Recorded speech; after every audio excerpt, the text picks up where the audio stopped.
Ready to unlock a time capsule of your year in music. First things first, you'll need to navigate to the Apple Music Replay website. Unfortunately, you cannot access Replay directly from the Apple Music app. Do a quick search in your browser for Apple Music Replay.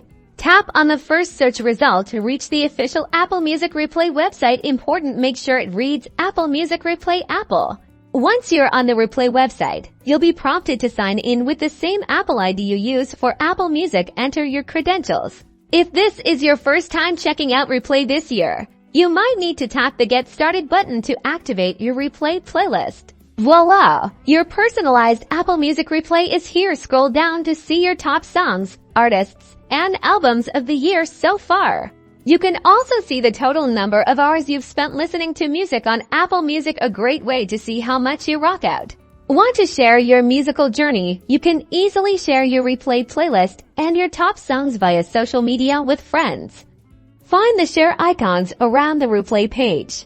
And that's it. Now you can relive all your favorite musical moments and discover even more about your listening habits throughout the year on Apple Music. Enjoy the Replay.